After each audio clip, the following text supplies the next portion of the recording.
everyone. Thank you for showing up so early to this wonderful talk today. I will speak about, actually let's go back here. I will speak about the challenges of evaluating player cognition and emotion. I did my PhD in game development, which was kind of weird at the time because back then not a lot of people said, yeah, you know what, we actually want to get an advanced degree in game development. And I was like, no, I want that. I don't want computer science or psychology or anything, I just want game dev. And there was a school in Sweden that was actually offering to do that, and there was a European Union funded project that was investigating the fun of games, and that's what I ended up doing my PhD in. And now that's been a while ago, and now I've grown up to have my own research group, the HCI Games Group, and a larger trans-Canadian you could call it research grant, but it's really a training program for graduate students to kind of build the student that will be really helpful for the games industry. So build a student that has all the knowledge that's required for UX and games user research. So hopefully we'll be training those students in the next years, and hopefully they'll be working with you. And I do like dancing, I apologize, I know, right? These are the amazing human beings I get to work with every day, and these are the people I get up for in the morning. And really, if you're here, if you're one of my students, I love you guys, you're awesome. You basically make me very happy about the stuff that I'm researching. So, why am I here, other than to speak about the students that I like and speak about the ideas that I have? Well, one of the things is, I don't think we discuss the challenges enough that we face as user researchers, because a lot of us are running into the same kind of challenges, and one of the benefits of academia is that we can actually make a lot of mistakes without sacrificing a AAA title, because usually the money that's involved is actually involved just to do the study and not necessarily to actually ship a product in the end. So we have that benefit of being able to test out some of the things and see what works and what doesn't work. And in this case, I want to talk about some of the things that just are a little bit difficult to do these days. And I do want to raise a little bit of awareness for scientific iterative design. This is nothing new. A lot of the other speakers have talked about that, but it's always good to have that as a theme in your work. And of course, I want to show some examples of my work. So if we split this talk into two sections, the first section is we're trying to give an overview of cognition, affect, and emotion. Those are the three core concepts that are core to my work and that are core to understanding a lot of the evaluation that we're doing. And then I want to talk specifically about 8 challenges of user research that we see in the field of games user experience.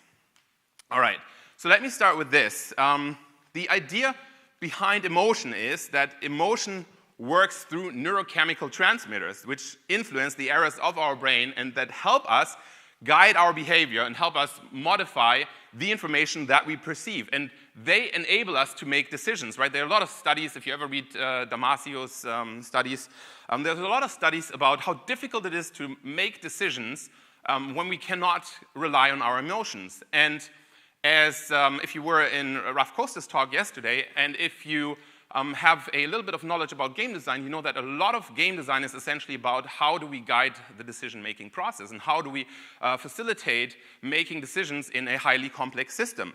So emotion, you would say, is then core to making the decisions in that complex system.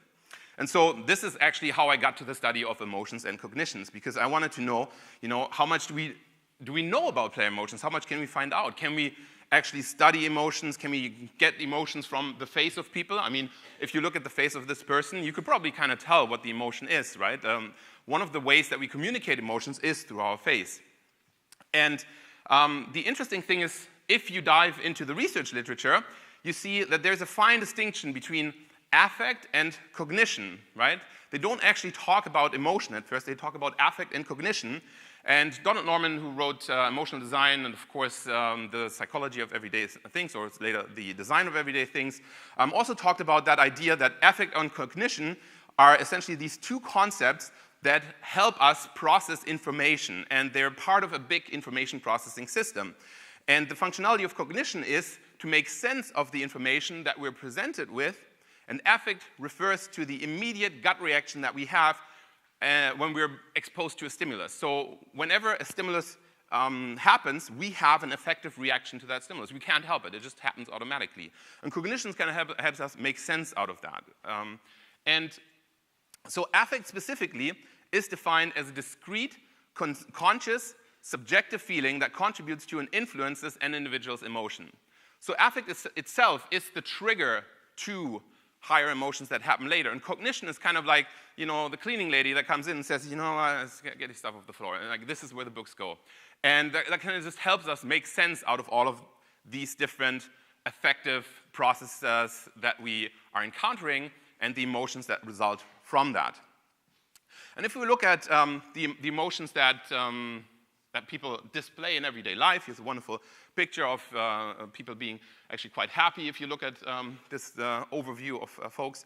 And there was early work in the 80s that looked at the relationship between personality and emotion and tried to distinguish along two dimensions of emotion. One was the duration of the emotion, whether it was brief or it was permanent, and the focus of the emotion, whether it was very focused on one thing or whether it was focused globally on everything around us. So you could say an emotion can develop from a brief affection that we have from something into a longer-term sentiment or a mood that occurs steadily and might become at some point a personality trait, right? If we take love, for example, that is one of these things where at the start we're really just encountering a person and there's an affective reaction. That affective reaction is, okay, that person looks really nice. Whoa, okay, I have a physical reaction sometimes even to meeting that person. I feel like, okay, this is somebody I want to engage in a conversation with. But over time, we actually have a conversation, and we have several discussions, and we feel like some of our values are aligned, and we start to build more than just an effective reaction to that person. We start to grow into what then becomes a relationship later on. And as we do that over time, we kind of find out our path, we kind of find out how we interact with one another, and that then might lead to a change or a shift in the personality that we have. And it might lead us to become either better or I mean, you know, there's also complicated relationships, so it might also lead us into maybe even a disastrous path. But the point is that over a long period of time, something that was an effective reaction at first can develop into something that is then an emotion, or if it happens steadily, it will then become a mood, that we're just kind of always in that mood. Or longer, over a longer period of time, that it actually might turn into what we would call a personality trait. Okay, so that's going to be later, important later when we're actually going to talk about some of the challenges that we're facing. Now back to emotion. Emotion is essentially when we consciously experience the affect, right? So again, if we go back to that love example, we met somebody, we have that affective reaction, like, okay, great person, and then we say, well, all right, let me think about that. You know, is this a good idea? You know, maybe we went to a party and we met this hot guy, and all of a sudden we're just like, okay, this is going to be great, you know, maybe we can dance later on. And then you have a little bit of talk, and you know, it turns out he's a game developer, and he's just entry level, and he's not making enough money, and you have different goals. And, you know, not saying that ever happened to you, but so essentially what happens is all of a sudden our conscious comes into play, and we're just trying to think about this affective reaction that happened. And we're just like, okay, so how can we consciously process that? Okay, and does that make sense? Is that actually something that we should do? And interesting enough, there's a researcher called Plutchik that studied emotion and that saw it as a feeling that accumulates over all of these things, these conscious processes that we have. So that looks at the context within which we experience that emotion, the actual emotional experience that we have, the personality that we have, of course, the affective stimulus that came in, and the cognitive interpretation that we had. So emotion, as you can see from this description, is actually a quite complex system that we are experiencing and that we're dealing with. So emotion is really much larger than we think it is. All right, so, but how do we trigger emotion in games? And a lot of the talks that we've seen kind of looked at, okay, this is how we can make emotion work for us. And one of the things is, of course, emotion in games works through our pleasure centers and through this idea of, and when I say pleasure centers, I always look like, where's Ben in the audience? Because this word will trigger him, I tell you. Where are you, Ben? There you are, okay. He's like, yep, I'm triggered. Okay, so, so it's quite wonderful how in this game, and I chose this because yesterday we had this Clash Royale example, and it's actually quite interesting because you actually do check back in, and then you see all these things that are happening on that screen, right? Like there's like a little bit of a blob there, and it's either it tells you to open it or it tells you to open this, and there are little things on the bottom of the screen. You see those little notifiers here that I'm not even clicking on. And all of these things are just like saying, okay, there's something new. You should check it out, right? And our brain goes like, oh, new things. I like new things. I want to check out the new things. This is actually the reason why some of you can't sleep. Because you go into your phone, you're checking for new Facebook messages. It's the reason why sometimes, we send out 10 messages to people. Hi, hi, hi, hi, hi. How are you doing? Okay, and then one of them sends us a message back and says, hey, cool. And we're like, yes, yes, I got a message back. This is amazing. And why is that? Because this is new information, right? Like, of course, it's a little bit more complex than that. There's also social interaction, all that other stuff. But it is novel information. We're like, okay, good, new information. I can make sense of this. And that causes neurophysiological pleasure. It's quite easy how that can be triggered for people. So, of course, when we know that in games we're dealing with these moments of pleasure and these experiences of pleasure, the question then becomes for us as researchers, is there any way that we can turn this into a reliable, repeatable process that we can study, analyze, put into the books? Because that's what we like to do as researchers. And so we've looked into several different approaches over the years. These are some screenshots from stuff that I did during my postdoc, where we basically hooked people up to lots of different physiological measures, and we tried to study quantitatively, if you want, all these different aspects of cognition, processing, emotion, and so forth. There's a little shout out to iMotions here, who are also advertising and that have this new face reader software in collaboration with Affectiva that I've actually been quite interested in, but I haven't actually tried it out, so we'll see. Maybe next talk we'll talk a little bit more about that stuff. But the idea is essentially, why is this not working anymore? Ooh. Okay, just gotta tap here. The problem is that gamers are a little bit more complicated. And you might have seen this wonderful stock photo. It was up on the blogs at some point about like, this is how they think we are, this is what they think gamers are. And I know it's a little bit ridiculous, right? Like if you look at these folks, do I look like that when I play? But honestly, what happens sometimes is we do put a game face on, and I think these were just junior actors trying to do the best game face impression that they could. Yeah, this is probably never played a game, but make your game face. It's this weird space of you're very engaged with that information, and you're trying to make sense of something. And it turns out we probably can't read a lot out of these faces. I mean, we could probably tell, yeah, they're kind of bored and they're getting paid for this. But in the end, what we try to do is we try to make sense of people that are playing games with all of these measures that we have. And it turns out that is a rather complex procedure because oftentimes that is not as easy as we think it is.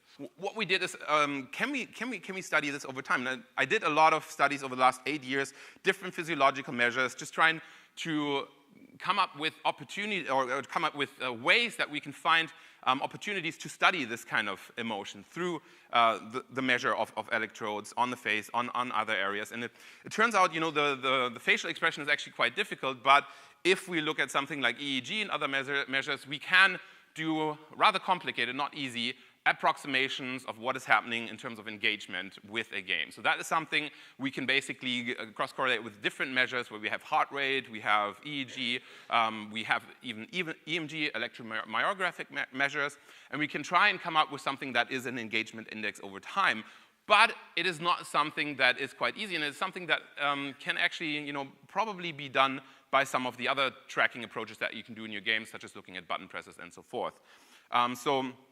So far, this method is exciting and fun, but I'm going to talk to you a little bit about some of the drawbacks as well. So now I'm going to dive into all these challenges that we're facing when we're really trying to look at what makes people, or what makes the study of people so hard, what makes the study of human factors so difficult when we're trying to tackle it from a scientific perspective. So the first one is, and this is quite interesting because a lot of the early studies of emotion, I don't know if you ever dabbled into that, if you're sort of a rough coaster kind of guy and you got these, the big library on your shelf and you read these different books. I totally recommend you do that because I love doing that too. And one of the things that you'll find if you dig into the emotion literature is that specifically when you're looking at psychophysiology, which is that field where we're putting sensors on the body and trying to infer the psychological state, what's going on in the mind, basically, of that person. Okay, so that turns out to be difficult because what was usually used in the literature was a very, very distinct stimulus. Usually, in most of the early studies, what was used was imagery. Imagery that was very, very explicit in that you could say, okay, if that image happens, woof, there's going to be some sort of response, right? Because there's some sort of perceptive processing. Sometimes there's maybe even an anticipation because you know what that image stands for and you know what's going to come next. Or there's some sort of action, an action that you see, like somebody's attacking somebody, you know an action needs to take place. So that's difficult because in games, that's not always as clear. Now, this is a bit of an idea of how that could look like. If you look at some of these images, in terms of the International Affective Picture System, I hope I pronounced that correctly, but so there's a big library of different images, and some of the ideas of how these images could look like are up here. So you get images that are very likely to lead to a certain response. You get something like the basket here. What do you think a basket is going to be in terms of an emotional response? How do you feel when you look at a basket? Anyone feel anything? No? Huh? Like neutral? Yeah, exactly. Yeah, you're like, basket. So neutral, right? Like, what else is going to be there? It's a basket. But puppies? Yeah. What do you feel about puppies?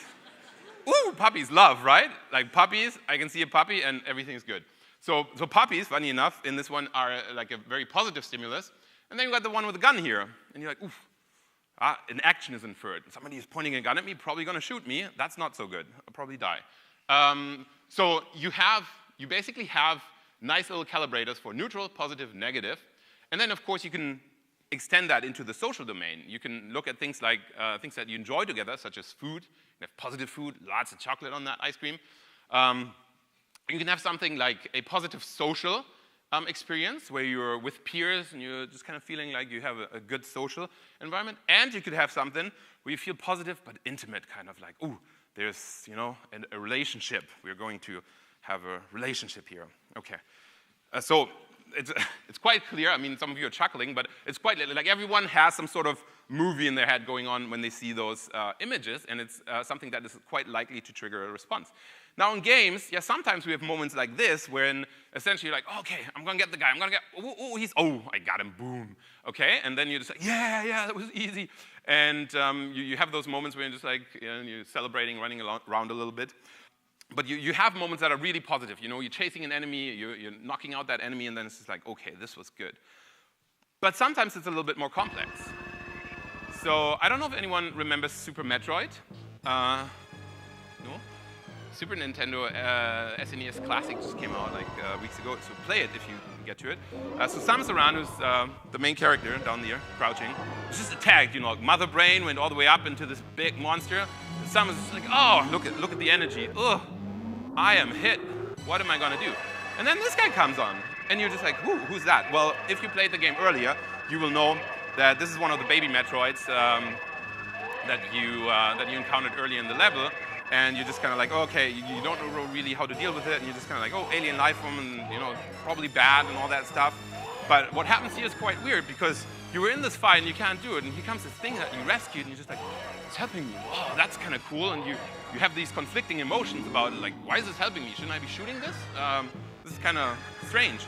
And but then at this point it becomes very clear. It's like, is it attacking me? Oh no, look at that energy. Woo! It's refilling all of my energy, and you were in this big fight, and you were thinking, I'm gonna go down. I'm not gonna be able to shoot that monster. It's all scripted, by the way, right? Like the designer is playing with your emotions here. So essentially, you know, the Metroid kind of refuels all of your energy, and you feel like, okay, this is good. I now have a chance. And through this entire sequence that just happened, you start to care about this little Metroid guy, and you kind of start to see it fade, and you're like, no!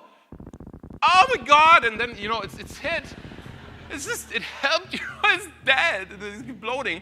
And now you're just like, revenge. And you got full energy, and you go back in there, and you're fighting that big monster, right? And so like a highly emotional complex moment, if you live through that game and if you know all the background story, that is not as easily displayed in the emotions that we can see, right? Because you have positive, negative feelings, and you have feelings of empathy, and then you have these feelings of, oh, okay, revenge. I gotta get to that monster and make sure that I take care of it and everything's going to be good after. And so when you wanted to study this complexity, one of the things that we've seen over and over the last 8 years is the responses are not as clear-cut as most of the field of psychophysiology has experienced when using very clear stimuli, such as images, right? In this case, we have things going on like positive, negative emotion. We've got all sorts of markers. So this is why I'm all for that multi-measure approach, right? Like I don't just use, what does John Hobson say? If you put an EEG on the head, then maybe you should ask the person too and kind of see, like could they have told you that in 5 minutes, or did you have to run 2 hours of study there? So I think the important thing is that all of these measures are combined. All of these measures are working to unclutter that complexity of the emotion that you're experiencing there. Okay, so that's one of the big core challenges that we're facing. Another one is, of course, games are getting more immersive. We want to use that technology for interaction too.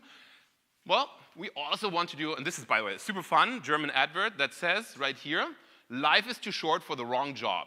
And this guy is kind of like trying to be in this console.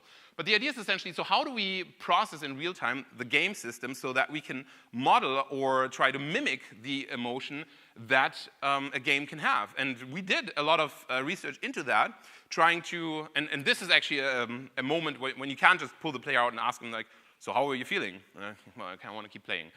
So when you want to do real time while they're playing, you have to revert back to these covert measures where you're essentially strapping people up with all these different things. Some more intrusive like these, but we also did things that were quite less intrusive over time. Now, a lot of these things are much smaller. A lot of them are much easier to have on your hand and so forth. And that data then feeds back into the game system, and then hopefully you will feel that your body is actually influencing some of the outcomes. So this can also mean for things like accessibility, as the talk from Bryce that we just saw, that when one of the players gets frustrated, and you know some of you anyways, where you have the big frustrate buttons in your user tests, right? And for regular players anyways, and I'm frustrated, frustration. And people hit that button. So what if they didn't have to hit that button, but the game could auto-adjust a little bit and could implement some of these accessibility principles that would then hopefully ease some of their burden? Because a lot of the frustration that happens initially, and this is something we're currently researching, we're trying to unclutter the in-game frustration from the at-game frustration. Because in-game frustration is frustration that sometimes is required. If you're sort of a Dark Souls player, then in-game frustration is a thing you work with and that you overcome. That's part of your complex experience. But at-game frustration is really something that you don't want to experience because that's something caused by the interface, by the menus, by the way that the interaction works. That's something that is highly undesirable. So for us to be able to automatically classify that would allow us to make games more accessible and more usable for the players. So that's kind of where that motivation is coming from. But that's still a hard problem. That's still not solved. That's still a main challenge that we're facing and something that we're working on. Another thing, and this is more in the trenches for people that actually work with this kind of data, and I don't think, we've seen some pretty graphs, but we haven't actually had a pure Viz talk yet, and so maybe there'll be more Viz talks later. But one of the things that we face quite a lot is we have highly complex data. The body generates highly complex data, and of course players, if you do player traces over time, what was it, Forza was it yesterday, right? Like Forza's just like, we're tracking everything, right? Scott, you in the audience? I think it was a lot of tracking that's happening in the games, and so like when you have all that data, how do you make sense of all of that data? How do you visualize it? How do you place it? And how does the designer essentially get some feedback? And these were some of the tools that we've developed over the last years that we're still improving. This was biometric storyboards, where essentially the designer could put in an experience graph of how they want the ups and downs, the highs and lows, in the beats of the game, like story beats, basically, in this case, game beats. So at what moments in the game do you want the excitement to happen? So that they kind of sketched out the game beats, and then we compared it to the data that was being tracked from players, and that was actually self-reported from players after as well. And so we felt like we could help designers design a much more accurate experience if they could break it down into these beats. and into this experience graph. And then, of course, play traces, right? Like over the entire period of time, if you have a game that is not too complex, I mean, if you have complex open world 3D, it gets a little bit harder to do proper play traces that are non-overlapping. But finding good play traces that allow you to see where the player had difficulty, right? Like here, we're actually mapping not just the path of the player, but also arousal levels during the play. And some of the problems are highlighted in red, basically, areas where you can see, okay, there was a higher anticipation. But again, to make sense out of a lot of that data, like this is just kind of pinpointing if you have a larger playtest and you want to find out, okay, so which are the chokeholds, which are the problems in the level that we actually want to look at closer. And then for your interview, you get this nice little overview where you can ask the player directly, okay, so this was flagged as a problem point. Now give us some feedback of what was actually the actual problem, instead of you having to go through the data and kind of manually finding where it is. And this is just kind of the next iteration. We had a little indicator for positive and negative valence in there, so for the facial emotions that were being tracked. That worked quite well, where we could say, okay, so we got, actually here's one of those moments where you have positive and negative, so you get the green and the red, and you're just like, okay, so that is probably an interesting moment because it's not just triggering one or the other.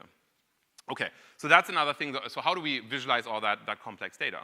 The next thing is, of course, how do we personalize? How do we personalize for player, not just for players with different abilities, but also for players that have just pure different preferences. And this was one of the things that we actually did with sort of a non-game crowd. So there's a couple of, and I don't know, this is sort of a cuss word in this community, the gamification designers. But we actually helped a lot of people that were trying to build games within their larger corporate structures, and that were just trying to make them accessible for people that have different preferences. So in this case, we, together with Andrzej Maciejewski, came up with this model of personalizing the player experience for people that enjoy different things. Turns out somebody that's a disruptor, you know, has a very different idea of a gameplay experience than somebody that's a free spirit, right? The free spirit doesn't actually need any interaction with other players. The disruptor needs to disrupt other people's experiences to have a good experience. So how do you design for that? Can you even design for that? It's a complex problem. Another thing that's a little bit dated at this point was brain hacks. I'm going to talk a lot about that. If you want to look that up, that was from Chris Bateman, published a bunch of papers on that, and we've just revised it into a more valid assessment tool, so now that it actually works, because before that it was sort of, yeah, so what do you like to play? And then which could just kind of classify you into these different classes of activities that you can do. Another big challenge, and I think that's something that we can probably relate to quite a lot, is representing all facets of UX. And this is the UX honeycomb. Has anyone seen the UX honeycomb by Peter Morville? Yeah, cool. The UX honeycomb is kind of a tool that a lot of UX designers use to just kind of help them design the overall user experience for all these different facets that it has, right? Like, we want to make a valuable user experience. How do we make it valuable? Well, we're looking at all these different factors, making it useful. So you kind of want to see, is there a way to make the product more interesting? Is there a way to define innovative solutions that are more useful? Then usability, right? Like, how easy is it to use, the whole usable aspect. The desirability, that's something that's very much about efficiency, right? Like trying to appreciate the power and the value that you have through all of the interactions that you have in the game world.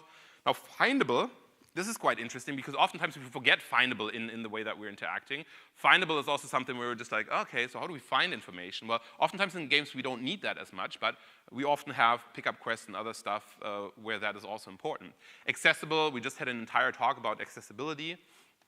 And of course, credible, right? Like making sure that people are understanding the design elements, that they're trusting them, that they know this whole thing about controller mapping, that we know this is how a controller works. And then if all of that works, we create valuable solutions. And this one I just kind of wanted to just put up another model that I did specifically for game experience. And I think the main takeaway here is you got to look at the context, the player, and the game system, and how they interact with one another, because that is essentially what's shaping that experience. So again, if you're interested to dive deeper, there are a lot of models and other things out there that help you create better experiences. Another one is picking the right measures, and I just kind of wanted to quickly show you, you probably know a lot of these different measures that we have. And again, the main idea behind different measures is don't just go out there and say, we bought a new toy, we need to use a new toy. Just go out there and say, we have a specific research question. How do we answer that specific research question? Okay. Another thing about measuring how and what we learn, like learning is important. Oftentimes we don't spend enough time on that, so that's another thing that we need to spend a little bit more time on that, and it's quite difficult to wrap your head around, okay, so how do we actually learn and process a lot of that information?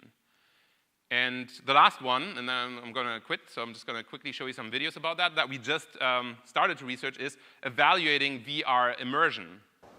And this is a game, The Vanishing of Ethan Carter, that we used just simply because it allowed us to have a very similar, or looked like it was going to be a very similar experience on PC and on virtual reality. And so you're going to this vast environment, you're trying to find clues and investigate some of the things that occurred in the environment, and trying to make sense out of why Ethan Carter disappeared.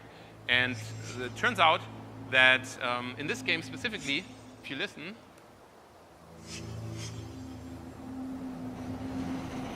there's a lot of creepiness in the background, there's a lot of wind blowing and other stuff that we really wanted to look at. So does it really matter in terms of audio when we're interacting with that game?